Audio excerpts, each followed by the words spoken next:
Sejam todos bem-vindos a mais um podcast do Que Sei Sobre Tigres e Dragões, o seu podcast quinzenal sobre artes marciais e cultura oriental de uma forma geral e ampla. E hoje aqui a gente está recebendo nos nossos estúdios Gabriel Guarino e Fernando Morales. E além do Márcio que está aqui comigo, o Gil está ali atrás da câmera. Tomei um gancho hoje, gente, um toco, tô aqui escondidinho, só vão escutar minha voz. Só queria falar que o Igor abriu muito sério, tipo o William Bonner, mano. Ué, tô ficando profissional. Ainda citou nossos estúdios, eu pensei, nossos estúdios é porque tem mais de um, né? Caraca. Eu mesmo já tive em outro estúdio, então, né? É verdade. Esse aqui, inclusive, ele serve para 3 programas diferentes, cara. Ó. Caramba. E hoje o assunto a gente vai falar sobre, a partir do curso, né, mas do tema geral, que foi o curso que o Gabriel Guarino deu lá na Shaoxiang, que foi de defesa pessoal para mulheres e LGBTQIA+, tá certo? E onde o Fernando foi um dos participantes também. Então, sejam bem-vindos e obrigado por terem aceitado o convite para participar desse papo aqui hoje. Podia já introduzir só uma outra coisinha aqui? Já atrapalhou? Já, porque o meu papel agora é atrapalhar o Igor nas aberturas. É. Eu acho que é bacana a gente trazer essa temática do curso, da oficina que aconteceu na Shao, mas acho que tem uma palavra forte aí que tem a ver com a oficina, mas também tem a ver com o rolê e com a luta da comunidade LGBTQIA+, e das mulheres também, que é justamente a luta em si. Tem uma luta no sentido mais estrito do fight, e tem uma luta enquanto pessoa e ocupar cada vez mais espaços. Então acho que o podcast vai ser muito bacana se a gente conseguir navegar por essas duas dimensões da expressão luta. Bem-vindos. Bem-vindo. E acho que vale lembrar que o Gabriel vai fazer a abertura oficial aí do evento, tudo da proposta, mas a gente já tinha um desejo antigo, né? De fazer esse approach com toda a comunidade LGBTQI+. E, enfim, quando começou a pandemia, a gente acabou não avançando com essa ideia, né? Mas e aí, Gabrielzinho do Irajá, não, brincadeira, trouxe isso pra gente aí. Agora sim, Gabriel, manda ver. Mas, antes da gente entrar no curso... Não, é só para entender o contexto. A gente convidou vocês porque a gente quer falar, tá? Entender o contexto. Porque o último contato que eu tive com o Gabriel, que foi no outro podcast, a gente se encontrou depois na Shao, mas, enfim, até então você tinha vindo aqui passar um tempo, tipo, umas semanas para fazer as aulas de Tai Chi com o Gil. E aí já faz um ano isso. 9 meses. 9 meses. Tem um bebê aí de tempo que eu tô aqui, né? Isso é verdade, né? Assim que eu cheguei, que a gente gravou, eu vim para cá para fazer a parte final da minha pesquisa de doutorado, né? Que é sobre o Chen Tai Chi com o Jiu Laoshi. Então, só que esse trabalho, ele tomou conta da minha vida num espaço muito amplo, né? Porque praticar o Chen Tai Chi com o Laoshi virou também uma prática da minha vida, né? Assim, hoje eu me vejo como um praticante de Chen Tai Chi para além dessa questão de pesquisa que eu estava interessado. Mas também rolou muita coisa bacana lá na Shao, né? De estar no espaço e aí, conversando sobre coisas a se fazer, eu descobri que tinha esse interesse nascente de fazer um projeto de defesa pessoal, né? A Shao está na Santa Cecília, então também um público LGBT grande que já frequenta o espaço, então isso era uma coisa assim de alguma forma nomear essa frequência, essas questões que envolvem já ali o espaço. E eu faço parte de um coletivo do Rio de Janeiro que é o Piranhas Team, que é um coletivo que promove a defesa pessoal. Inicialmente ele surgiu como um coletivo pensado para pessoas trans, enfaticamente porque ele fazia parte de um projeto chamado Prepara NEM. Na verdade, a galera que começou a treinar a defesa pessoal lá fazia parte do Prepara NEM, que era um pré-vestibular para pessoas trans, que ficava na Casa NEM, que era uma casa importante de acolhimento que ainda existe no Rio de Janeiro. E daí começou essa turma de defesa pessoal. Eu cheguei já depois no projeto, quando ele já não era mais na Casa NEM, já estava numa academia e tal. E a gente falou, nossa, então bora fazer, né? E aí começou o desenho, né? Que demorou um pouquinho pra gente desenhar como a gente ia fazer isso na Shao. E a gente acabou chegando nesse formato de oficina, cuja ideia, talvez é legal isso que você falou, Laoshi, porque quando a gente fala de defesa pessoal, existe muita abordagem que só pensa a parte da luta, Isso. no sentido físico, né? Trocação, engajamento corporal. Só que quando a gente trabalha com um público LGBTQIAP+, o que acontece é que essas pessoas vivenciam luta em aspectos mais sutis, no sentido de uma violência velada, uma violência que é verbal, que é de pequenas ações que ferem a nossa dignidade, mas também porque tem uma luta política rolando, né? Ainda mais no Brasil de hoje, assim. Então, a nossa oficina foi pensada um pouco para ter espaço para a gente poder falar disso e ouvir essas histórias. Então, muita gente aparecia e falava, nossa, são 2 horas... É 2 horas de prática de luta? Eu falei, não é, senão a gente também não ia... Imagina, a ideia não é pegar a galera atleta, né? Então, não era só isso. E o Fernando apareceu nessa segunda edição da oficina, porque deu tão certo que a gente se empolgou e fez 3 turmas já, né? Que foi a primeira edição, que foi uma turma só, e a segunda edição com 2 turmas.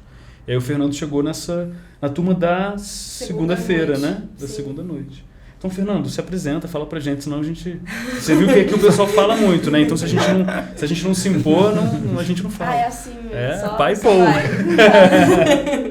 Bom, boa tarde. Obrigada a todos por me convidar a ocupar esse espaço também.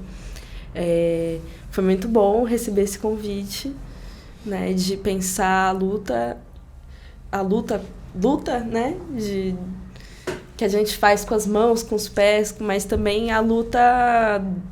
como LGBT, como uma pessoa que já se considerou uma mulher cis um dia, né? Como uma pessoa que está nesse campo que é de vulnerabilidade, mas de muita potência também, pensando, né, quanto a gente pode surpreender as pessoas, né? Antes de começar a gravação, vocês estavam falando sobre o que eu preenchi no formulário, né? Que eu me considero uma pessoa não binária, transmasculina, e que é uma coisa que acaba sendo uma luta, a gente poder utilizar a linguagem para falar, nomear quem a gente é, né? Isso é uma luta subentendida, é uma luta que é de reconhecimento mesmo, né? De as pessoas te respeitarem pelo que você faz, que também é uma coisa que no meu campo, né, de estudos de gênero, a gente não, no meu curso a gente não ensina a dar tapa, né, mas a gente ensina, a gente conversa sobre como se colocar nos espaços, e isso eu acho que é uma coisa que complementa, veio num momento muito bom para mim, esse curso, né? Não sei, eu acho que eu até tô com desejo de continuar lutando, assim, porque no campo da militância, da disputa intelectual, dos argumentos, é uma coisa que tô aí há um tempo mexendo, né? Mas agora levar isso pro corpo de uma maneira assertiva, né? É um novo passo, assim. Mas, enfim, falei. Muito bom. E você já praticava alguma arte marcial antes? Já tinha algum contato com luta, alguma coisa? Não? Eu fiz Kung Fu na infância, era a única menina na turma, daí eu meio que parei também. Aqui em São Paulo? Não. Foi. Na academia do Mestre Amaral, todo mundo que vem gravar é do Mestre Amaral. Nem sei quem é esse Mestre Amaral. Eu também não sabia. Não, era uma pessoa que estudava no colégio de bairro lá, onde eu morava no Jabaquara, né, antes de morar agora no centro, e era uma pessoa que era um ex-aluno da escola e resolveu oferecer o curso de Kung Fu, só que na época, sei lá, não curti muito, assim, era meio difícil às vezes ser a menina no meio dos meninos, assim, eu não era muito legal em vários sentidos, né, mas... Eu desisti, gostava de uma certa forma, mas eu fui mais pra dança mesmo. Depois, quando eu fui crescendo. E a dança me lembra muitas coisas da aula, né? Tipo, principalmente a dança 2, que era onde eu tava mais, tinha alguns passos que, se você não tomar cuidado, você dava uma cotovelada no nariz da pessoa. Dá um pisão. Às vezes tinha que ser meio coreografado, assim, senão dava merda. Às vezes a intenção a coreografia é a mesma, é só a intenção que muda, né? A diferença Sim. de uma luta mas de uma rola dança, isso. Né? E, Fernando, só pra gente, você falou agora quando você era mais jovem, você era a única menina Sim. da turma. Em qual momento que você sacou que, tipo, não sei, isso agora... Você é o Fernando, assim, sabe? Como que foi isso pra você? Assim? Nossa, é um processão isso aí. Porque... Não só pra você, mas pra sua família, assim, é legal. Então, minha falar. família não sabe. É assim que eu vou sair do armário. Vou mandar, olha, eu participei de um podcast. Deixa Olha isso aqui, assiste isso aqui. Aquele almoço de domingo, Ops, né? Corta. Ontem, então, Dia dos Pais. Corta, editor. Então, é que são muitas... Eu falo que são muitos armários pra sair, né? Como... Eu acho que o primeiro armário, assim... Mas... Eu sabia que eu era LGBT. Assim, desde sempre eu sabia que tinha algo diferente ali. Você tem quantos anos? Desculpa a pergunta. Eu tenho 27. Vou fazer 28 em uma semana. Perdão. E... Assim, eu sabia que tinha algo de diferente. Eu sabia que... eu questionava bastante coisa. Não entendia porque... Sei lá... Eu não concordava com coisas que as pessoas davam como certas, mas foi o processo de, não sei, estudar em outra escola também, ter contato. Comecei a, na época, né, me relacionar com outras meninas, eu me considerava uma menina, e daí isso também já expande, né, porque eu acho que a partir do momento que existe um script, né, na sociedade de você nasce, né, ou antes, às vezes antes de nascer, vai ser um menino, vai ser uma menina, os pais já pensam em toda uma vida, né, a partir desse enunciado. Já se relacionar com alguém do mesmo gênero, né, já é uma quebra de um script, já é uma quebra do que se espera em até um ponto. Mas começar a questionar meu gênero foi uma coisa... E assumir, né? Porque também tinha dúvida. Daí eu ficava assim, não quero mexer nisso, vai ser muita treta. O Brasil é o país que mais mata gente trans no mundo. Né? O relatório do ano passado, né? Um terço das mortes de transexuais no mundo foi no Brasil só. Caramba. Então, é um negócio assim que... Eu tentei ao máximo sufocar essa questão porque eu não queria... Eu tinha muito medo do que vinha, né? E uma coisa que eu comentei, inclusive, em uma das aulas do Gabriel, né? De, a partir do momento que eu tô tomando T agora, eu faço drag king também, que é uma montação masculina, né? Todo mundo conhece drag queen, Glória Groove, Pablo Vittar. Faço performance... Parecendo mais o Freddie Mercury do que a Pablo. Tem uma coisa do hipermasculino na performance. E de ser uma sátira também, né? E uma caricatura do masculino, assim. Adoro fazer o machão, assim. Sou hétero, todo mundo. Que eu mais gosto, assim. E aí...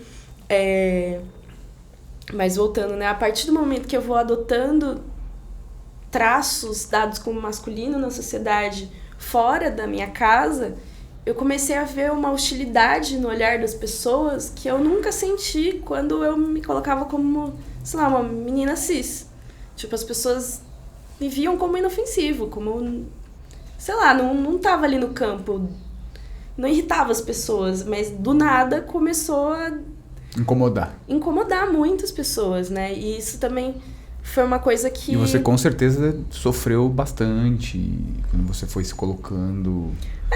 Cada vez mais, né? E também nisso o curso de defesa pessoal veio uma boa hora, porque esse ano que eu tô começando a assumir a estética, né? Porque eu já tinha questões antes, mas teve a pandemia, tipo, sei lá, eu tava muito em casa, não tinha convivência com outras pessoas, fora as que eu escolhia ver, né? Então, não tinha grandes tretas, não tinha grandes questões. Agora, com a reabertura, é uma questão que não só eu, mas como várias outras pessoas que eu atendo, amigos, né, que eu sou psicólogo clínico, né, então atendo bastante gente também com essas demandas e fala da hostilidade que é voltar às ruas, né, voltar a ser visto. Então... O curso, para mim, veio uma boa hora porque eu estava justamente me sentindo mais visado, né? Mas as pessoas com outro olhar agora, quando eu volto a frequentar as ruas. E passei por um tempo também dentro dessa transição, sem querer sair de casa, só atendendo as pessoas online, sem querer habitar as ruas por... sentir esse medo, né? Eu só saía se eu soubesse que o rolê era 100% transaliado, né? Que eu ia ser aceito naquele espaço, as pessoas iam me respeitar. Mas, aos poucos, tô saindo mais, estou fazendo mais coisa, né?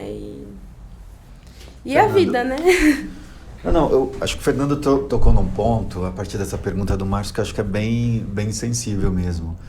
Isso quando você comenta do incômodo, né? Que começou a aparecer, e se eu entendi bem, começou a aparecer mais dentro do seu núcleo familiar. Né? Não, na verdade eu ainda não troquei essa ideia diretamente com eles, mas é coisas sutis, Sim. 1000 aspas nesses sutis, né? Da convivência mesmo. Eu tenho 2 sobrinhos, por exemplo, e assim, tem coisas que geralmente você acha fofo, mas depois que você começa a entender um pouco mais, questionar um pouco mais gênero, você não acha mais tão fofo assim, né? Por exemplo, eu tenho 2 sobrinhos, né? Tem a minha sobrinha, Clara, que ela é uma criança crossfiteira. Assim, é uma criança assim, ela vai, ela sobe, ela desce, ela pula. Eu nunca tinha sido apresentado esse conceito. É incrível, criança crossfiteira. Ela é forte, ela gosta de chutar, ela gosta de ir, ela vai, sabe, energia pura. E tem o Matheus, que é a criança assim mais amorosa, fofa que você vai ver, meigo, doce. Não sei, né? Eu ouvi falar que as aulas de Tai Chi do Xiao Shen são bravas. Não é nada, chegou. Parece que não é nada light, assim. Não, mas ele é bem assim, ele gosta de abraçar, você vê no olhar dele uma doçura. Ele chega num lugar, a coisa que ele mais gosta na vida, mais que cachorro, é outra criança. Ele vê uma outra criança, entrou na padaria, tem outra criança, ele não vai sair dali sem abraçar outra criança e tipo, nossa, que legal, criança, sabe? Então, tem essa coisa, né? Um é muito amoroso e a outra é crossfiteira. Só que aos poucos eu vejo uma coisa assim que as pessoas, é fofinho, é o normal, mas, por exemplo, ela gosta de subir nas coisas. E sempre colocam a porra de um vestido nela. Sim. Daí ela rala o joelho, daí, não faz isso, senão você rala o joelho. Daí eu vejo aos poucos ela diminuindo o repertório de movimentos que ela faz. Porque ela tá sempre com uma roupa inadequada porque ela gosta de fazer. Né? A característica que você pode dizer, nossa, nasceu com a criança, né? Se é que dá pra entrar nesse debate de nasceu assim ou foi a sociedade. Tipo, se nasceu algo com ela, é essa energia. E daí, tipo, você vai vendo essa brisa sendo cortada, né? E também com o meu sobrinho, assim, de ele ser super amoroso, daí, não pode comer no prato rosa.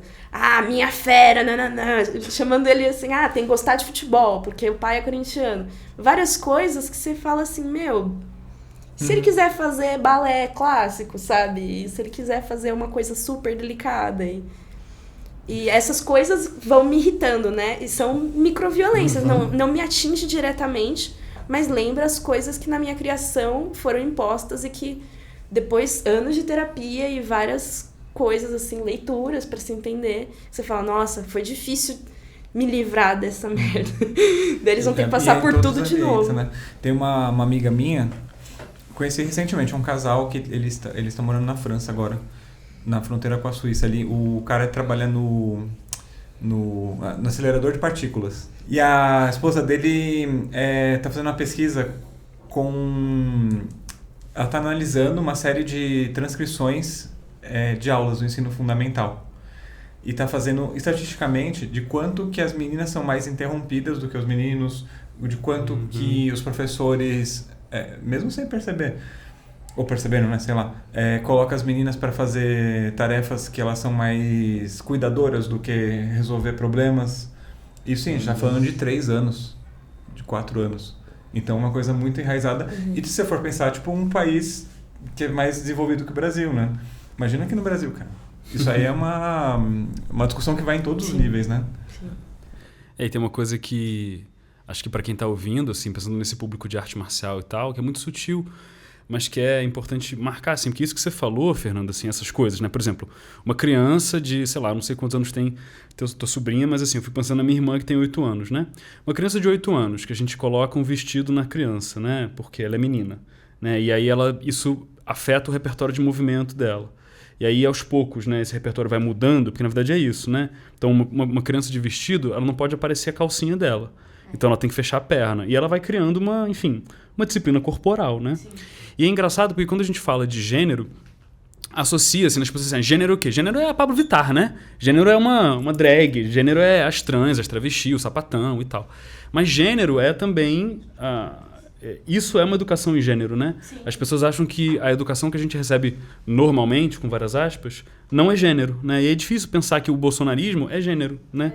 É tudo gênero, porque você está, na verdade, criando uma certa expectativa, né, num corpo a partir de certas ideias do que ele deve fazer. E é engraçado isso, porque quando você pensa assim, a gente nota o quanto que toda a educação, toda ela... Porque não é só a galera LGBT que está tendo uma educação em gênero, né? Educação em gênero que a gente já tem, né? E na oficina é engraçado perceber... Uma vez eu estava num contexto de aula de uma oficina e eu fraseei a seguinte coisa. Eu falei, gente, o que a gente vai fazer agora é como uma brincadeira de lutinha, né? E aí eu estava fazendo uma memoração da minha infância, assim. Eu cresci um garoto cis hétero. Falei, né? Brincadeira de lutinha. Os meninos brincam de lutinha. Seja brincando de jogar o outro no chão, seja no futebol, porque, né, de vez em quando saem uns socos e tal. E aí um rapaz da oficina, um homem gay, assim, virou pra mim depois e falou assim, nossa, Gabriel, você falou um negócio e eu me dei conta que eu nunca brinquei de lutinha. Você imagina, um cara de 40 anos, assim, falou, eu nunca brinquei de lutinha. E não é porque eu não queria brincar de lutinha, é porque nunca deixaram eu brincar. Porque na escola eu lembro dos garotos falando, não, ele não, porque ele é viado. Porque ele já era uma criança viada, né? Uma criança que as outras crianças reconhecem que é um garoto afeminado e tal. E aí, claro, ele não podia jogar futebol, ele não podia brincar de lutinha. Mas com 40 anos de vida, né, isso tem efeito sobre o repertório que aquele corpo se sente capaz de fazer, né? Ou em algum lugar é capaz. Porque para ele, se engajar numa brincadeira de empurra era uma coisa muito difícil. E a gente não percebe isso. Porque quando a gente é adulto, a gente já é o resultado de um processo enorme, né? De muitos anos de educação. Então, um adulto hétero, cis, normal, né? Que vai achar que ele é a norma, e aí o normal é um pouco isso, né? Ele é o padrão, né? Ele é o hegemônico. Ele não sabe que ele se sente à vontade para brincar de lutinha, para empurrar, para dar soco, para fazer kung fu, porque ele foi educado nesse... Ele acha que todo mundo é assim, mas não é todo mundo que é assim, porque tem gente que foi privada dos mesmos processos. E aí tem sido legal fazer as oficinas, né? Porque agora, voltando a esse período pós-pandêmico, tem muita gente voltando a falar assim, nossa, estou me reconectando com... sei lá, com o que o meu corpo dá conta de fazer, seja brincar de cair no chão, brincar de fazer. E isso aparece também nas aulas de arte marcial. E tem uma parada bacana na aula de arte marcial, né? Que uma vez um professor amigo meu falou, ele falou, Gabriel, a aula de arte marcial, para muito homem, e aí a gente tá falando de homem heterossexual, assim, né? O homem, né? É o único lugar onde eles se encostam de boa. Aí eu falei, como assim? Ele não para pensar, porque o homem tem essa coisa, né? De que o toque, ele é, né... Ele é muito sistematizado. E a aula de arte marcial é um espaço de toque, né? Você de afetação. Uma coisa muito né? louca, porque quando às vezes eu vou ensinar uma queda de swadial, e você tem que entrar com o quadril. E, assim, vulgarmente falando, é dar uma bundada mesmo, né? Uhum. E às vezes você vai ensinar para dois homens, né? Homem. E o cara, tipo, vai meio assim, meu amigo, você tem que encostar. E aí... deixa eu fazer. É dar uma bundada mesmo no cara, bicho. A gente tá... É isso aí. Não tem problema nenhum, né? Então, é engraçado isso, né? Porque existe um preconceito tão grande assim e institucionalizado, né? Desde criança, de tudo assim, entendeu? E que as pessoas sofrem muito com isso, né? E as pessoas sofrem... Consequentemente, a gente não sabe como, às vezes, ensinar e mostrar para uma criança, ou se um pai, uma família, não sabe como, tipo, você sabe falar assim, cara, você pode usar o que você quiser, qualquer roupa, não fala assim, meu filho, não, isso aqui não é só para menina, todo mundo pode fazer. Mas acho que não é só isso, existe algo mais profundo de você entender, né, como saber abordar determinados assuntos, contextualizar de uma forma... não agressiva, não violenta, para que todo mundo saiba se relacionar bem e respeitar, entendeu? A individualidade de cada um. Né? Mas tem uma coisa curiosa, né? O meu filho tem 2 anos e 7 meses. Uma das coisas que a gente mais discute em casa, quando a gente vai comprar roupa, é muito dividido, assim. Isso aqui é de menino... Uhum. Dentro dessa perspectiva, o machinho, o hétero, não sei o que lá, isso aqui é de menina. E aí, camiseta, regata, geralmente as camisetas de menina são mais folgadas, mais compridas. E a gente, muitas vezes, a Júlia, inclusive minha companheira, já comprou camiseta de menina para ele. E aí tem aquela paleta de cores clássica para as meninas. Rosinha, lilás, não sei o que lá. Então o Joaquim tem várias camisetas, rosa, lilás, calça um pouco mais folgada. Então tem uma construção, e quando a gente fala da luta e da militância e da gente conseguir, de alguma maneira, falar mais sobre isso, é para conseguir, inclusive, modificar esse tipo de padrão. Então, quando o Márcio traz esse exemplo dos machos no Kung Fu, sei lá, o Gabriel também falou sobre isso, eu acho que tem, numa dimensão invisível, micros preconceitos que estão tão enraizados que, para mudar, nossa, vai precisar de muita, não só falação, mas muita trocação mesmo, para as pessoas entenderem que, a gente tem que mudar esses processos para que as nossas crianças aí encontrem aí muito mais caminhos para serem aquilo que querem ser de fato, entendeu? Sem muita... E eu digo mais, né? Eu sou psicólogo corporal, e daí a gente estuda muito isso de que movimentos produzem certos tônus emocionais, né? É uma terapia que não é só a fala. A fala é muito importante, a gente conversa com certeza, mas tem muito de propriocepção, de uma consciência do o que ativa cada... Somatoterapia, não? Haitiano? É, haitiano. Mas é que dentro de Haiti tem muitas... Sim. Mas é somato? Não. É análise bioenergética. A minha formação, né? Que eu tô fazendo agora uma pós nisso. E tem uma coisa que isso é o único meu trabalho como drag king, né? Como performer, que é quando você vai começar a corporalidade do homem, né? Você já começa, você vê o que produz isso, o que esse ombro tenso, né? O que isso provoca de sentimento, porque é diferente de um ombro assim, né? Provoca nele mesmo e comunica para outros, né? Sim, mas a nível individual eu faço esses experimentos mais assim, o que eu sinto a partir do momento que eu adoto essa corporalidade, né? O que eu sinto a partir do momento que eu vejo que eu não posso tocar em você porque você é outro homem, sabe? Tipo, eu lembro na faculdade, amigos falando que admiravam eu ficar à vontade de falar para as pessoas o quanto eu amo elas e de abraçar quando eu tô a fim de expressar amor, né? Expressar afeto, e que é uma coisa que esses amigos socializados como homens cis não puderam ter, né? Tipo, tinha sempre uma distância, assim, e o que isso provoca, o desamparo que isso provoca também, né? E isso eu tô falando na experiência de expressão do amor, mas mesmo na expressão da agressividade, que é uma coisa que agora que eu tô adicionando ao meu repertório, né? Coisas que a sociedade considera como mais masculinas, né? É uma coisa também que nas aulas eu falo, que medo de machucar o outro, de tocar o outro e acabar machucando, né? Mas, enfim, a gente pensa que é o contexto, na hora que precisar vai ter que ser, e que é uma coisa que... Imagina que eu recebi uma educação de menina, né? Então, tipo, imagina que você vai ter um movimento brusco, que você não vai ser delicada, que você não... vai expressar que tá brava, vai dizer um não, vai fazer coisas que não são associadas, né? E muitas vezes eu vejo no meu caso, e outras pessoas também vivem, por não querer dar pinta de que tava, assim, sentindo um desconforto em performar aquilo, daí me cobrava pra performar, porque assim, não, daí ninguém desconfia e... né, menina, usa rosa, né? Não mais. Ninguém vai mexer comigo, né?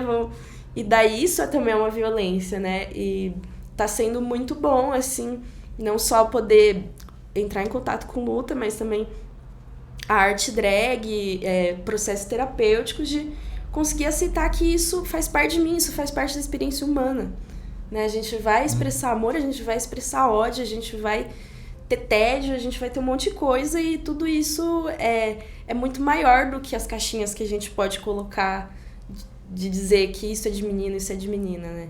Já teve um caso de violência que você consegue compartilhar com a gente? Chega pode ser violência, seja física ou violência psicológica que você passou, que você tipo assim, nossa, isso aqui eu passei, acho que é legal, não sei. Nossa. Tipo entrevista mesmo, assim, sabe? Tipo, já teve. Mas seja mais específico.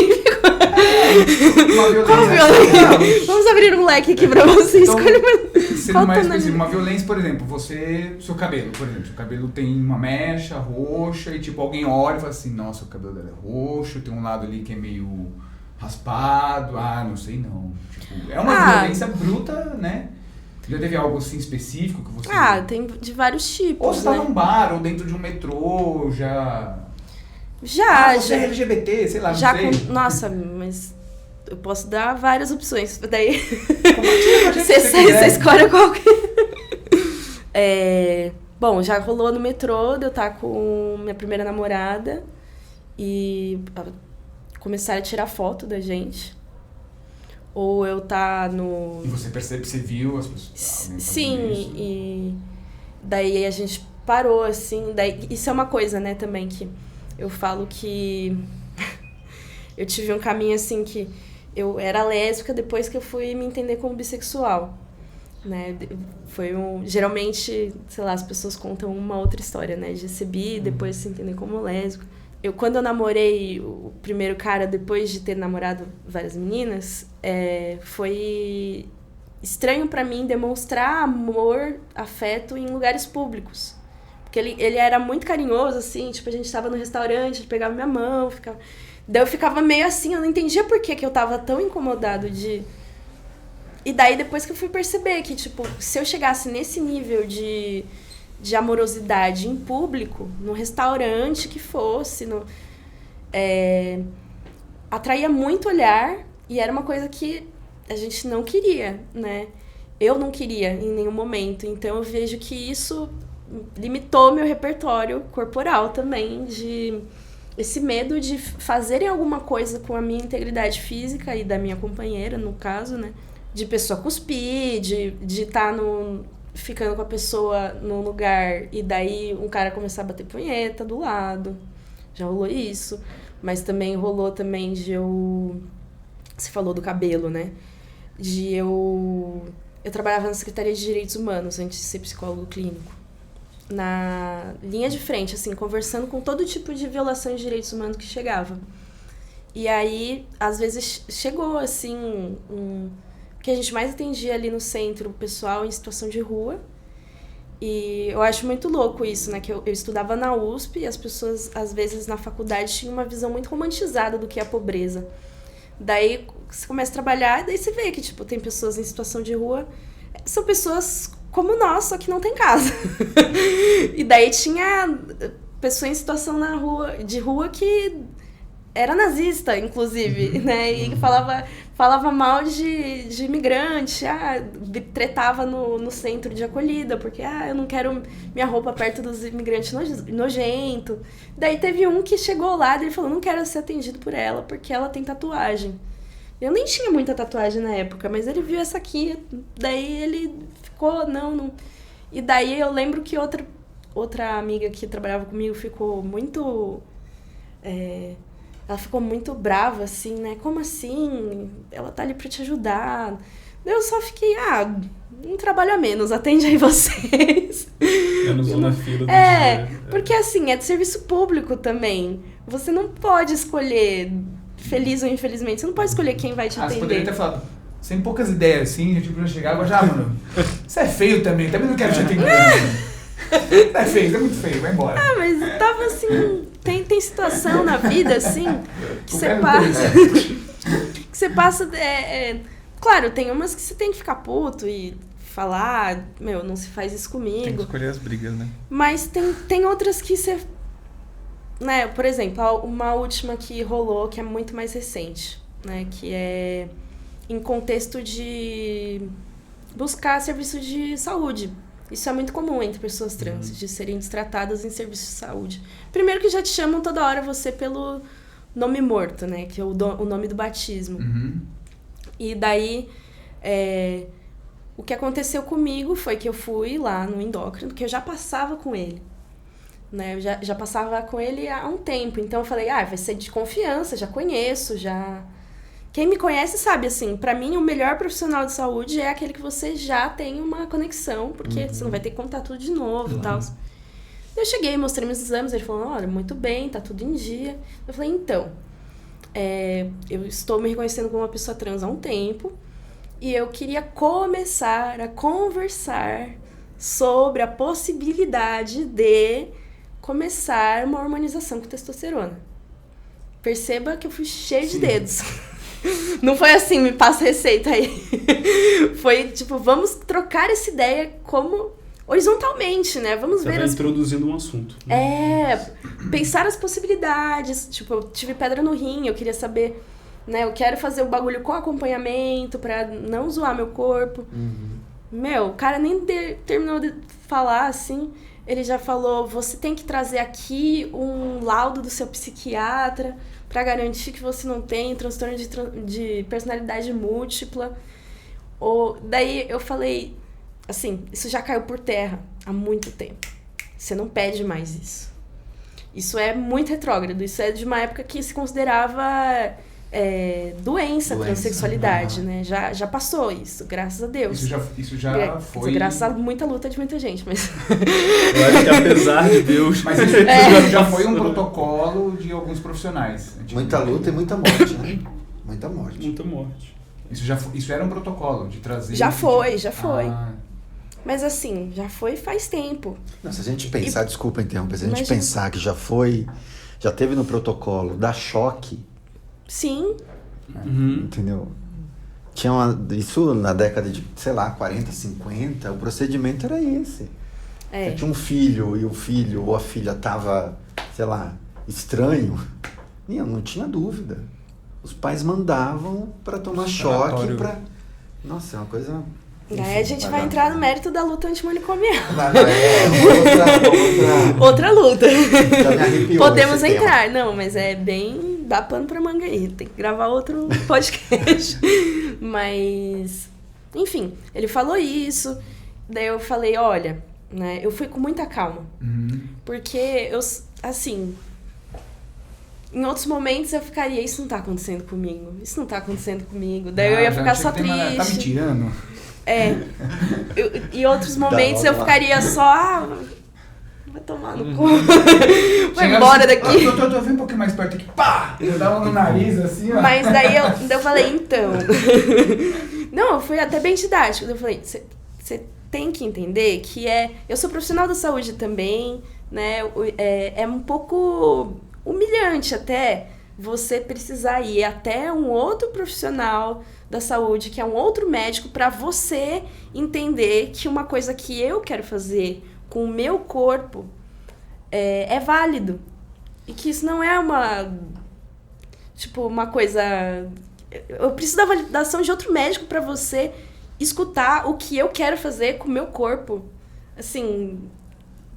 Dele, não, mas não tô patologizando você.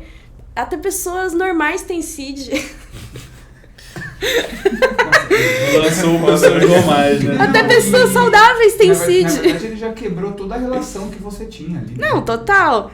E assim, né? E eu, de novo, eu falei, olha, eu tô aberto a medidas não medicamentosas, né? Vamos conversar sobre outras possibilidades. Ele falou, não, mas daí eu não vai ser o que você quer. Como? Você não tinha falado o que? Como ele sabia, né? Daí, assim, não fui escutado. Ele falou um monte de coisa. Ele questionou por que eu não tava com binder, que é um tipo de... um top que a gente usa pra acoendar o peito, né? Deixar ele mais chapado. Ele perguntou por que eu não tava com roupas mais masculinas, sendo que eu estava gatíssimo, um look de milhões. Assim, o cara não... Eu fiquei, meu Deus, né? O que está acontecendo aqui? E daí eu falei, olha, eu usei binder o dia inteiro ontem, não sei se você sabe, mas você não pode usar por tantas horas todos os dias, porque isso ocasiona problemas sérios nas suas costelas, você fica sem respirar. É um negócio que realmente comprime a costela. Dói se você usa por muito tempo e vários dias, né? Então, assim, um cara que não teve nenhum trato pra pra fazer nada, e eu considero isso uma grande violência, assim, tipo, eu até expus isso em rede, porque, assim, quando eu me considerava uma pessoa cis, eu não tinha noção que essas coisas aconteciam, né, e eu acho legal as pessoas saberem, porque acontece o tempo todo, e não, entre pessoas trans, meu caso até foi suave, sabe, porque tem gente que vive uns negócios muito mais tensos, então... Agora eu fui em outra pessoa e daí eu recebi o atendimento que eu queria, sabe? A pessoa sentou, me mostrou as opções, tirou todas as dúvidas sobre efeitos colaterais, sobre possibilidades, né? Uma outra coisa. Uhum. Você acha que num caso desse, você, professor, ela teve que agir como uma defesa pessoal? É defesa pessoal no sentido amplo, né? Isso. Não, mas digo uma defesa pessoal, tipo, psicológica. Aquela luta que a gente falou no começo. A luta do começo, né? Entendeu? Começo. Porque, querendo ou não, ela foi agredida ali. Tem. Né? Tem isso. E tem essa capacidade de manter a calma, né? Que é muito difícil. Uma das grandes dificuldades quando a gente fala de defesa pessoal nos cursos é quando eu tenho que falar do assunto que é. Olha, gente, tem hora que a melhor coisa que a gente faz é não aumentar a violência que a gente está sendo exposto. Porque tem uma parada que é a seguinte, a gente pensa que a gente vai fazer defesa pessoal, então a gente vai estar pronto para toda vez nomear o conflito e lidar com ele de uma maneira agressiva e tal. Só que em algumas situações isso escalona o conflito. Se você vira para um médico e resolve apontar o dedo na cara dele e gritar, o risco que você tem é de, sei lá, mas você sair carregado... Você pode ser taxada como louca. Ele vai te medicalizar mais, no sentido ruim do termo, talvez você vai ser chamada de segurança. E ele vai atestar que você tem um transtorno. Isso sem não te agredir, ele mesmo, né? E aí você pensa, bom, e essa que é a parte triste da parte de defesa pessoal. E as aulas, em algumas aulas a gente tem um tom de lamento até, porque é um pouco assim, defesa pessoal nesses termos é também minimizar dano. E às vezes minimizar dano... é notar que você está sendo violentado e falar, bom, eu vou embora antes que aumente, né? Eu vou me retirar. E aí aquele dano que já foi feito, aquele desrespeito que já foi colocado, ele já está na ordem do acontecimento passado. E aí, às vezes, o que a gente tem que buscar fazer é sair daquela situação e encontrar os processos de cura para lidar com aquilo. Porque aí a demanda vira... Aí essa brincadeira que a gente sempre faz é quando a gente começa a oficina e esse assunto sempre volta. Que é fazer uma distinção entre defesa pessoal e justiça. Porque às vezes o que a gente quer é justiça, né? A gente quer falar com aquele médico, porra, irmão, tu não sabe de nada, tu tem que estudar, você tá desatualizado e você tá sendo toscão, né? E a gente quer, em alguma medida, colocá-lo na linha. Mas isso não é defesa pessoal, porque às vezes quando a gente tenta fazer isso, a gente só se machuca mais. E se defesa pessoal é para cuidar da nossa integridade no sentido mais amplo, às vezes a melhor coisa que a gente faz é sair. Mas essa linha é tênue, né? Porque tem brigas que a gente quer comprar do ponto de vista político, do ponto de vista relacional, e aí nas oficinas aparece todos esses problemas, né? Assim, todas essas, enfim, Gabriel, mas acho que tem uma outra coisa também. Acho que tem um custo muito alto que a gente paga. Se você não tenta falar, se colocar, se posicionar, e você decide, vou usar uma expressão, decide a fuga, cara, se você lidar bem com isso, com essa fuga e ficar em paz, tudo bem. O problema é que se a violência for num nível muito elevado, você vai com aquilo dentro de você e aquilo vai te consumir. Também é ruim, né? Também é ruim demais. Mas às vezes nem precisa ser elevado, depende da sensibilidade da pessoa, mais que isso. É quase, sabe, você toma uma porrada ali e aí você, enfim, eu me lembro que durante uns bons anos ali, quando eu tinha os meus 23 até uns 27 anos, teve um período que eu fiquei sem namorar, assim, sem ter relacionamento, de maneira assim, relacionamento que eu tenha assumido pra minha família.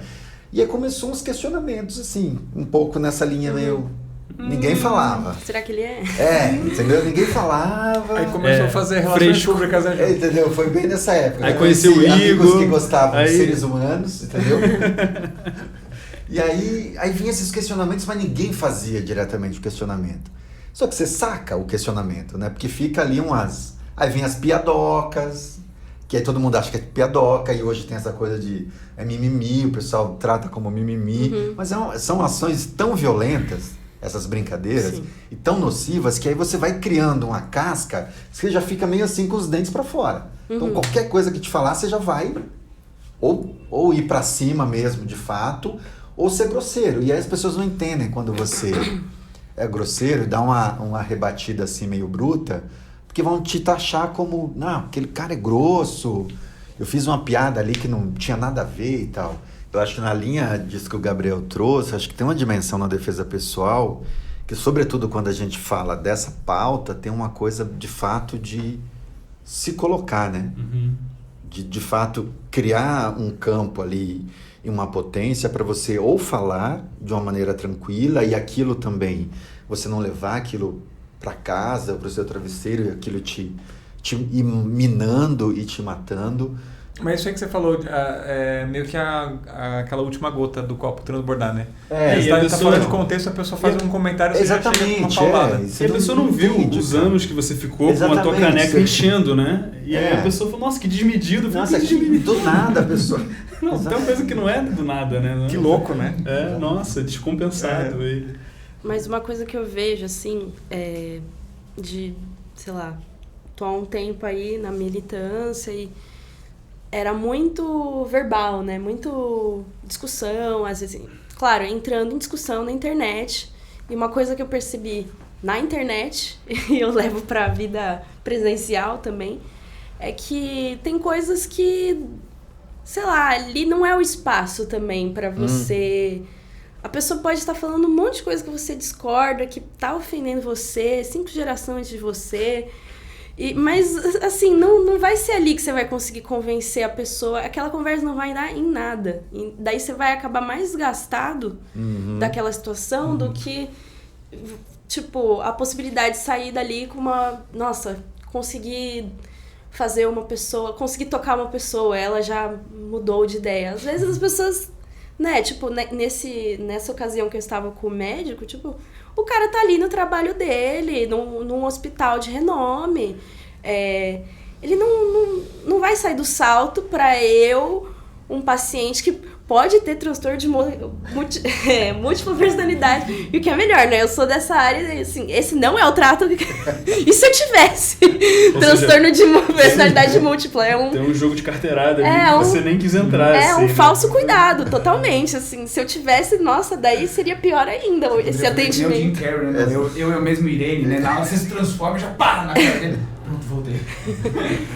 Mas, né, eu não ia ganhar nada com essa situação. Eu não ia conseguir nada do que eu queria ali. Então, tipo, realmente, assim, saber escolher. Recentemente, na minha página profissional, eu recebi uns haters. Daí agora que eu sei que eu tô no caminho do sucesso. É verdade, isso aí. Chegou hater. Bem-vinda. O Márcio tem hater nesse canal. O único que tem hater no canal é o Márcio. Famoso também. Tá. E aí, tipo... Por quê? Eu tava divulgando o grupo de estudos do Manifesto Contrasexual, livro do Preciado, que... O quê? O Manifesto Contrasexual, de Paul Preciado. É um livro. Tá. Eu tava lançando um grupo de estudos, e pra lançar esse grupo, tem um Reels, que é isso, né? Você quer que bombe algo no Instagram, você tem que fazer um Reels. E tem que ser 1 minuto. Ativantíssimo. E daí, gente, é muito simples. Eu não tô falando mal da família tradicional brasileira, eu não tô falando fora Bolsonaro, eu não falo de dildo, eu só tô ali montado com roupa social, lendo um trecho do livro, que é, assim, um trecho bem nerdola, assim, teóricozão, uma definição ali que Preciado coloca sobre gênero, só isso. Não falo nada polêmico, não toco em nenhuma ferida. É até difícil de entender, eu acho, aquele trecho. Realmente é um chamado para as pessoas, vamos aprofundar na discussão teórica, vamos tentar entender essa parte. Né? Não tô falando porque você já leu o livro, né? É um livro de ao mesmo tempo de filosofia, que, enfim, trabalha com a psicanálise junto. É um livro bem... critica teórico, bastante. Né? É um livro denso, um livro acadêmico. Mas ao mesmo tempo ele é bem diretão, né? Ele fala de sexo, fala de cu, fala de tudo. Mas não é essa parte que eu tava divulgando. Ele está teorizando sobre esses temas, né? Então... Não é essa parte que eu tava falando. E daí apareceram do nada várias pessoas falando um monte de coisa, me atacando ali, falando que era a psicodelia argumentativa e que... Daí chegou um canal super transfóbico que eles compartilharam meu vídeo falando assim, olha o que a psicologia se tornou. E daí, no dia eu fiquei muito bugada, assim, tipo, caramba, gente, que ódio imenso as pessoas têm com pessoas trans, né? Porque realmente eu só tava existindo ali, eu não tava metendo dedo em nenhuma ferida, mas as pessoas se sentiram muito atacadas pro negócio. E eu também eu falei, eu não vou ficar respondendo as pessoas nessa jogada, sabe? Porque mandaram um monte de gente lá pro meu perfil. Se for um por um ali, você tá lascado. Não, porque a resposta gera e as pessoas não estão nem pensando na resposta. O original vai tudo embora. Gente, e é um momento que a gente estava falando sobre estratégia, né? A estratégia não é só na luta física, a estratégia também tá na luta das ideias. Tipo, a gente se engana também. Eu inocente, né? E tudo isso é ódio das pessoas trans. Eu fiquei, nossa, eu sofro tanto pra fazer um conteúdo que eu acho legal pro meu canal, e daí eu abro lá o canal transfóbico, tem um monte de coisa, falo, nossa, tudo isso é ódio. Não, existem investimentos para essas páginas existirem, né? É por isso que a gente tem que ser estratégico, porque a gente tem a cara e coragem, tem agências de publicidade atrás dessas coisas, né? E isso tudo tá ligado ao bolsonarismo. Eu não acho que seja algo assim, é pelo puro sentimento de ódio que essas pessoas têm. Não, existe uma motivação, existe uma indústria. A gente tá vivendo uma guerra híbrida, então a gente tem que pensar que tem que ser estratégico. Eu não vou gastar a minha energia pra ficar respondendo essas pessoas e passando raiva. Eu vou, sei lá, trabalhar pra fortalecer as pessoas que querem discutir aqueles pontos. Eu me lembrei agora que na época da pandemia, a fase mais crônica, mais intensa, eu fiz muitas lives dando aula e compartilhei também alguns vídeos, e vídeos que falava do antifascismo. Nossa, teve um cara lá que escreveu. E teve um cara, você é campeão do hater, é verdade. Um cara do Kung Fu, que aí tem um outro rolê também. Opa, cuidado aí. Aí eu acho que é legal a gente abrir essa seara, porque certamente a gente vai receber aqui alguns comentários tortos, mas infelizmente a gente tem no rolê marcial, Kung Fu, mesmo no Tai Chi e outras artes também, ainda muito preconceito. E aí esse caso específico, eu me lembro que eu acho que eu compartilhei alguma coisa do Gabriel, inclusive. Que foi? Foi um Rios do Gabriel. E que aí eu recebi um textão, assim, de o cara meio que falando, não, eu sou contra isso. Eu falava, eu nem conhecia o cara. Eu falei, tá bom, tudo bem. Então tem umas coisas assim que eu fico... E era um texto longo, assim, não era um texto... Um tratado. Era um texto longo.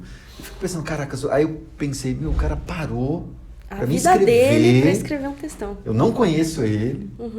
Por tabela, eu tinha compartilhado uma coisa do Gabriel, então o cara parou para falar comigo sobre algo do Gabriel, sobre um rolê que o Gabriel tá falando de outra coisa.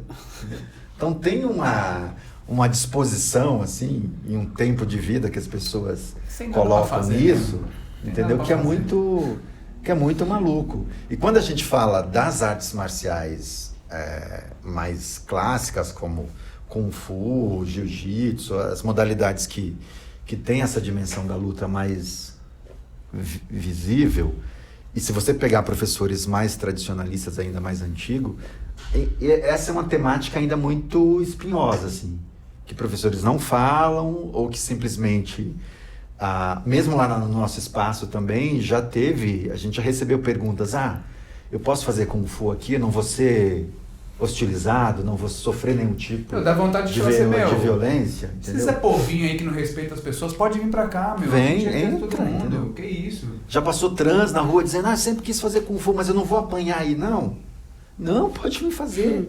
Você é respeitada, vai. Na aula de boxe chinês vai apanhar. Na aula de boxe vai apanhar. Mas vai apanhar dentro de um contexto... Sim. Mas também vai bater. Vai bater. Só o Igor que apanhou, desculpa. Falando em regras e sem regras, quem faz o curso de defesa pessoal, vai sair porradeiro? Vai sair porradeiro, cara. Tipo com mais... Boy, assim, eu acho que tem esse risco. Massaranduba, mano. Jiu-jitsu anos 2000, assim. Eu acho que tem um risco, engraçado porque a Júlia fez o curso. A Júlia é instrutora de Tai Chi lá na Tinjago. E aí a gente tá treinando o Tui Show pra competir, né? A parte de Enfim, o show é aquela luta do Tai Chi que é uma luta de empurra, não tem... E a Júlia, depois de fazer a oficina, ela brincava comigo. Nossa, Gabriel, vontade de te dar uma cabeçada, né? Porque dessa distância aqui, se você tentar, eu vou te dar uma cabeçada. Porque uma das coisas que a gente fica treinando, vamos dizer assim, na oficina, é um pouco essa coisa de ser um porradeiro. Assim, e um porradeiro no sentido mais amplo do termo. Tipo assim, olha, o que você dá conta de fazer? Porque a dificuldade nossa é que as pessoas chegam na oficina achando que elas precisam... que elas têm que ter algum pré-requisito. E na verdade não tem. Para treinar a defesa pessoal, a única coisa que você tem é estar disponível para ir lá, né? E fazer a oficina. Porque não importa como é teu corpo, porque você pode ter um corpo atlético, você pode ser um corpo super sedentário, você pode ser um corpo com as 2 pernas, com uma perna só, você pode ser um corpo cadeirante, mas todo corpo tem uma potência para fazer alguma coisa para se defender, né? Então a gente fica tentando ali, a gente passa muito mais tempo simulando situações de violência e fazendo exercícios do que propriamente num sistema de conteúdo como é uma aula de Kung Fu e tal.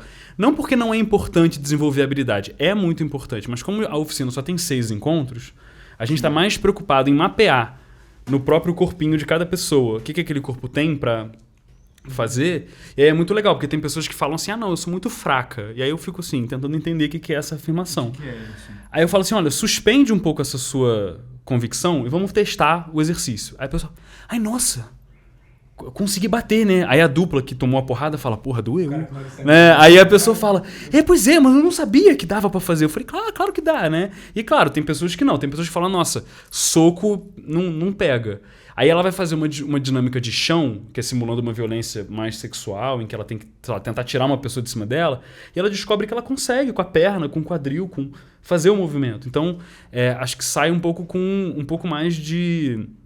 É isso, acho que é um porradeiro nesse sentido, assim, não, todo corpo tem uma capacidade de dar... Porque também tem um pouco isso, né? Se a gente vai para defesa pessoal numa linha mais conservadora, a gente fica também reforçando certos estereótipos, né? Que para a pessoa, para fazer defesa pessoal, ela tem que ser um corpo, que em geral vai ser um corpo masculino, mas um masculino também muito atlético, muito aciado, né? Muito num formatinho muito bem, né?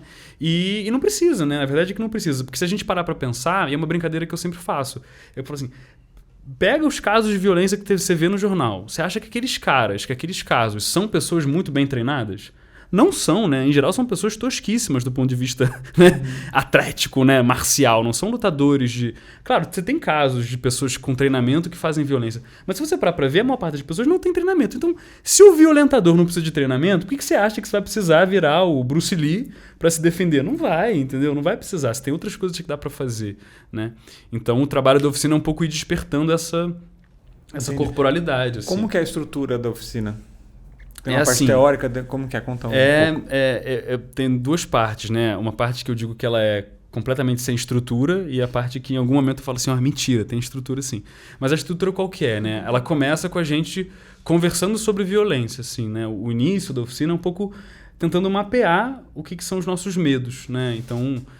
porque boa parte do trabalho de defesa pessoal é um trabalho de atenção ao ambiente, né? Você perceber... Fazer uma leitura do ambiente. Uma leitura do ambiente, tanto do ponto de vista de ameaça, né? De pessoas que estão te hostilizando, mas também do ponto de vista mais prático, né? Eu estou numa sala agora que só tem 2 saídas. Uma saída é a janela do 2º andar e a outra saída é a porta. Bom, se eu fugir pela janela... Na janela eu tô aqui, então... Só que se eu for eu vou ter que passar pelo Gil ou vou ter que passar pelo Igor. Então, esse mapeamento de problemas faz parte... da defesa pessoal, aí né? Você me faz como refém. Exato, de repente vai ser a melhor saída, né? E por aí vai, né? Aí fica com ele, leva ele pra você. Né? Então, mas uma outra parte é mapear também o seu corpo, né? Tipo, muita gente se vê em situação de violência, nota que tá no... Tipo, tem aquele feeling, assim, aquele sensor aranha, né? Nossa, tem alguma coisa errada. E a gente aprende a ignorar isso, né? Fingir que tá tudo bem. E não tá. E aí muitas vezes a violência continua e vai virando uma coisa cada vez mais catastrófica. Então o início do trabalho é um pouco conversar e fazer alguns exercícios um pouco nessa pegada de escuta, né? De escuta ativa, né? Para poder criar espaço para as pessoas conseguirem se sentir à vontade para falar sobre violência. E aí depois que a gente faz essa primeira rodada de escuta, e aí as pessoas vão descobrindo... e a escuta é muito legal, né? Porque ela tem um potencial de descobrir que tem semelhança. Às vezes é uma semelhança de lamento, né? Descobrir que eu sofri violências que você também sofreu e que, nossa, que mundo merda que a gente vive. Mas tem um espaço também de potência, que você fala assim, bom, peraí, então a gente está aqui junto para poder fazer alguma coisa a respeito. Aí, a partir daí, a gente começa a escolher alguns casos, vamos dizer assim, né? Então, por exemplo, teve um caso numa oficina que uma das participantes contou uma história de uma violência em contexto de manifestação. Era uma coisa meio assim, olha, polícia chegando e muita gente, como é que eu fujo dali? A coisa dela era uma questão de, vamos dizer assim, fugas em ambientes de muita gente. Esse era o assunto, vamos dizer assim. E aí como é que a gente trabalha esse assunto? A gente tem que pensar um pouco trabalho de movimentação, o que significa ficar em pé, como é que a gente cuida do nosso corpo num ambiente, por exemplo, de um metrô lotado, em que a gente não tem espaço corporal para poder, né, sei lá, montar uma guarda, ou talvez o nosso pé no chão não é aquela base bonita de uma pua bem montado. Como é que a gente faz? E a partir desses casos, a gente vai começando a treinar, né? Aí o treino ele vem a partir das situações de violência que a gente encontra naquele grupo. Então, por causa disso, as oficinas são sempre muito diferentes, né? Porque cada grupo apresenta certas demandas. Quando eu comecei a fazer oficinas de defesa pessoal, muitos anos atrás, eu trabalhava só com mulheres, né? E aí apareciam mulheres cis, mulheres trans, mas só mulheres. Não tinha homem na oficina, nem pessoas não binárias também não tinha. E aí esse grupo tem demandas, né? Mulheres têm demandas específicas de mulheres. Então, acabava que a oficina tinha uma certa cara. Quando eu comecei a fazer oficina com o público LGBT amplo, e aí aparecia homem, homem gay, né? Homem cis gay, aparecia homem trans, aparecia pessoas não binárias. Aí as violências vão se diversificando também. E aí você vai acabando atendendo outros públicos. Mas a parte contraditória dessa coisa que eu falei é que, a princípio, então, eu não tenho estrutura, né? É uma certa capacidade de estar ali, ouvir o que a galera quer fazer e, a partir dali, ir montando... eu brinquei com o Lao Chi quando a gente começou a falar disso, é meio assim, é Kung Fu com Paulo Freire, entendeu? Assim, né? Isso. São as experiências de vida dos educandos que levam ao conteúdo, né? Mas tem conteúdo, né? O conteúdo tá lá para ser dado também. Eu também não fico lá só ouvindo historinha. Tem hora que a gente interrompe e fala, peraí, a gente tem que treinar agora, isso aqui requer uma intervenção. Então a gente vai lá e faz o treinamento. Só que, no final das contas, o que eu descobri ao longo desses anos é que, embora não tenha estrutura, existe um conteúdo que sempre se repete. Porque existe um fundamento básico de defesa pessoal que está presente no sistema de arte marcial, que envolve manter uma distância de segurança, os problemas de acesso ao outro corpo, né? Como é que faz para tocar, para desvencilhar toque, para defender. Então, independente do grupo, acaba aparecendo. É claro, há nuances. Essa última oficina que eu dei, muita gente querendo aprender a usar arma branca, né? Seja faca, seja spray de pimenta e tal. Na outra oficina primeira que a gente fez na Chau, não apareceu essa demanda. Apareceram outras. E aí a gente acabou seguindo Então, os primeiros 3, 4 encontros acabam sendo meio comuns. Aí no final, se a gente tivesse... Eu já dei oficina de 3 meses, né? Então, nossa, com 3 meses de trabalho, você vai fazendo muito mais coisa, assim, demora muito mais tempo, né? Então... E aí tem uma coisa engraçada dessa pergunta, porque eu conversei recentemente com um amigo professor de defesa pessoal, quer dizer, professor de Kung Fu, e que quer iniciar um projeto de defesa pessoal. E ele fez a seguinte afirmação, assim, ele falou, não, porque eu não quero ensinar tanta coisa de trocação, de soco, de chute, de pancada, porque na prática a gente não usa muito isso, né? Assim, enfim, ele falou da experiência dele, né? Um cara de, sei lá, 30 anos de Kung Fu e que nunca precisou, né, usar esse conteúdo, né? Para poder fazer a parada. E aí tem essa coisa, né? Aí a defesa pessoal vira uma conversa sobre, enfim, corpo ativo, sinais de atenção, que é tudo muito importante. Mas aí eu falei para ele assim, olha, mas a minha experiência trabalhando com mulheres e pessoas LGBT é que essas pessoas precisam aprender o conteúdo de pancadaria true, assim, a pancadaria que pega. Porque essas pessoas são violentadas do nadão, né? Porque a experiência de um homem branco heterossexual... né, de classe média, é que violência é uma coisa... Isso não acontece, né? Você não tá andando na rua e alguém joga pedra em você. Só que se você for uma pessoa preta de Umbanda, as pessoas chegam te batendo. Se você for uma pessoa trans, as pessoas chegam te batendo. Então, as histórias que eu recebo... Se você é uma mulher e você tem as mulheres contam histórias que elas viveram com companheiros, com pai, com irmão, que são assustadoras. Esse filme de terror, assim. Eu estava em casa e aí meu companheiro começou a me bater, entendeu? Eu falei que não queria transar, ele montou em cima de mim e falou que não ia sair, entendeu? E é isso, ela estava na via de ser estuprada pelo companheiro. E aí quando eu ouço uma pessoa falando assim, eu não preciso ensinar esse conteúdo de pancada de verdade. Sim. Não, mas esse é o público que mais precisa desse conteúdo de pancada de verdade, porque é o público que está na berlinda do front, da luta, no outro sentido que o Lao Chi falou, né? Então, a gente alguma hora chega nessas situações. E é difícil, sabe, para trabalhar, porque muitas daquelas pessoas que chegam na oficina já viveram essas violências. Então, existe um processo também que tem um risco de retraumatização mesmo, né? Da pessoa estar ali e ser engatilhada por aquela dinâmica. Então, um dos pressupostos do trabalho é que você só faz o exercício se você quiser fazer. E você só continua fazendo se você está afim de continuar. Então, tem gente que começa a fazer...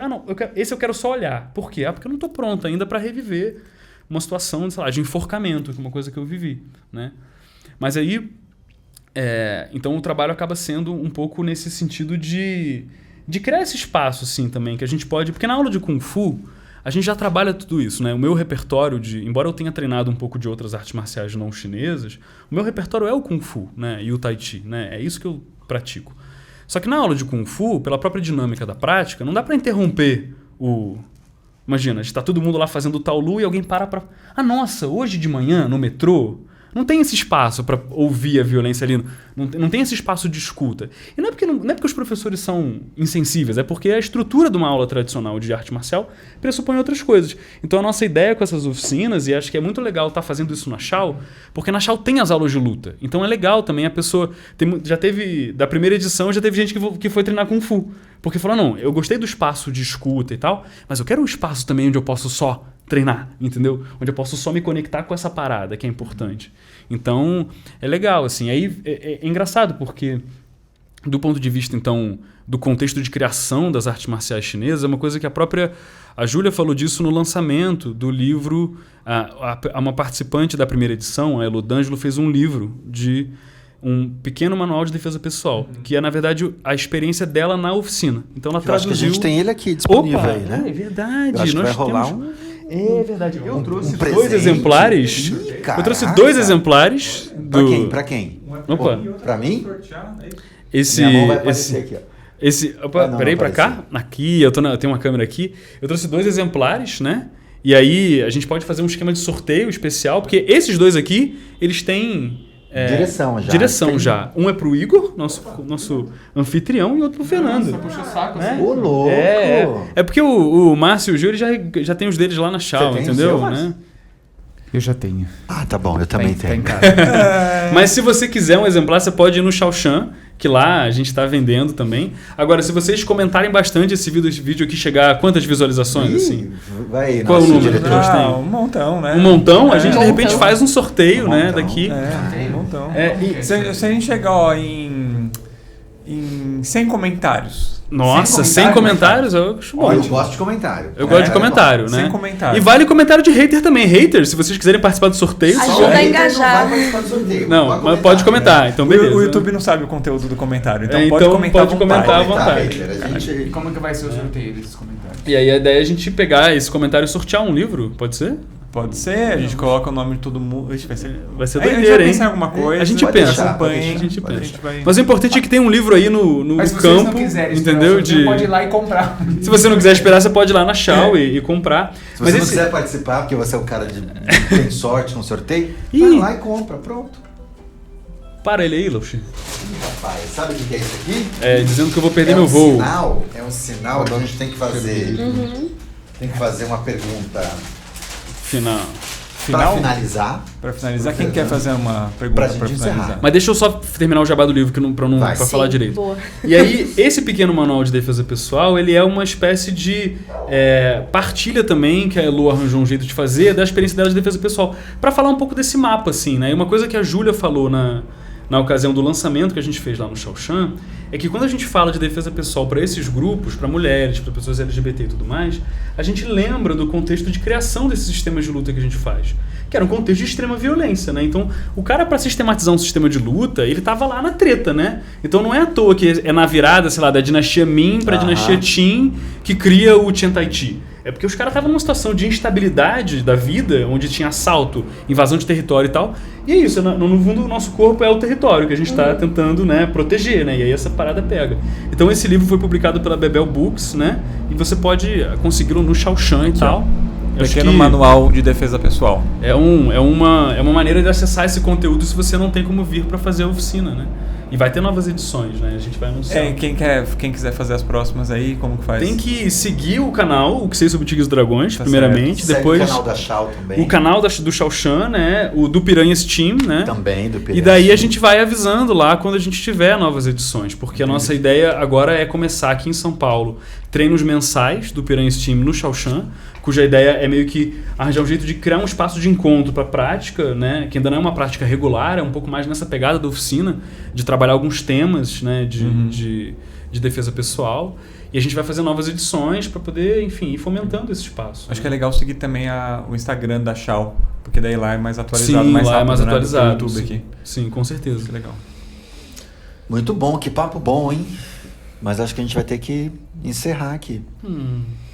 Gabriel Guarino tem um voo agora. Exatamente. Exato. Eu estou na minha vida Na verdade, peregrina. quando as pessoas assistirem aqui, ele já foi e voltou certamente. Ele já voou, já... Eu gosto disso que você não sabe onde eu estou. Você não tem como me achar. Eu estou sempre em vários lugares. Essa é a defesa pessoal do Gabriel. É a defesa ninja. Mas se você for pensar nessa exposição que a gente está tendo aqui, é uma das coisas para se pensar. Exatamente. Você não sabe que maluco que está assistindo isso daqui que vai bater daqui a pouco aqui no estúdio aqui, exatamente. vai tacar um molotov, entendeu? Aqui no estúdio não, mas lá na Shao? Na Shao, Jaguaribe 466, procurem Marcos Paulo. Exato. Mas antes de jogar a bomba, faz a sua matrícula. Não faz a matrícula não. E nem joga bomba Paga também. primeiro, depois Paga primeiro. Faz o plano anual, passa no cartão 12 parcelas e aí você pode fazer o que você quiser, certo? não. Faça- Do que quiser, não amo. dá ideia não, pros malucos aí, tem muito maluco. Mas pra gente encerrar, acho que seria legal o Fernando falar um pouco, aproveitando o seu gancho da oficina, não sei se dá pra nomear o que ficou de conteúdo mais significativo dessas aulas que você teve lá na Shao, com o Gabriel, dentro dessa abordagem paulo freireana sobre defesa pessoal.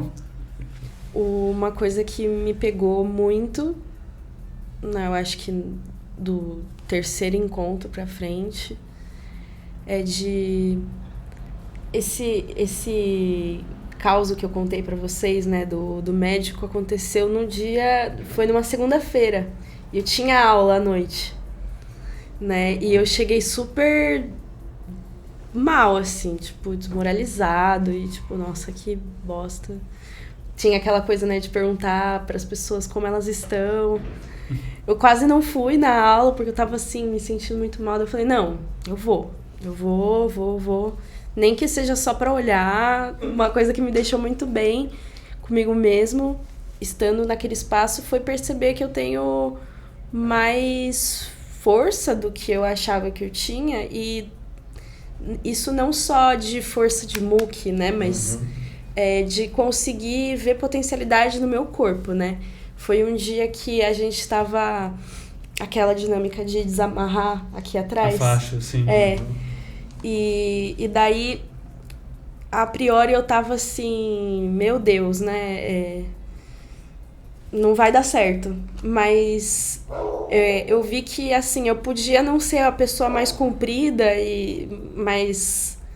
Sei lá, chegava lá e já fazia, mas eu tinha agilidade pra andar e pra esquivar, né? E, tipo, usar isso a meu favor.